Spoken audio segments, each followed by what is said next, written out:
Jacques Benoît, Sur le vent. Voilà qui doit être le temps d'hiver, car je me suis fait mordre par un animal fuyant, plus froid qu'un serpent. J'en ai mal du bout du nez à l'onglet sans pouvoir me défendre de sa violence gratuite si méchante. Je ne lui avais pourtant rien fait qui puisse le mettre en colère, d'autant que j'avais déjà croisé sa route en d'autres lieux, en d'autres temps, mais pas en d'autres circonstances, car ma promenade me mène toujours par les mêmes rues. Il me souvient de sa caresse au premier soleil retrouvé, une bise d'enfant que cette brise effleurant ma joue, une sensation pas si ancienne dont il aurait pu se souvenir au lieu de m'agresser sans raison et se carapater si vite, comme honteux.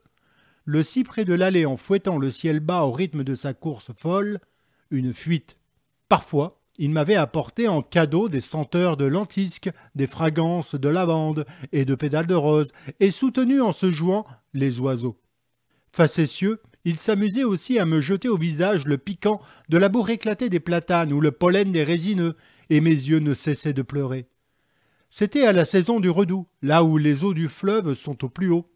Il les flippe en courant sous l'enfilade des ponts, provoquant un clapot faisant danser les roseaux.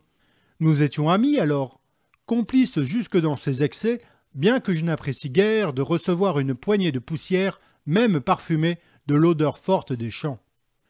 Je vivais ainsi le sucré des vergers, puis l'acide des vendanges, avant l'arrivée des premières bourrasques de neige. Mais pourquoi le vent n'en restait-il pas à ces agréables images d'un calendrier toujours recommencé?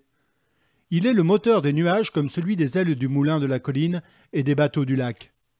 J'aime bien le vent. Nos relations sont les meilleures depuis longtemps, et je sais lui devoir nombre d'instants de bonheur.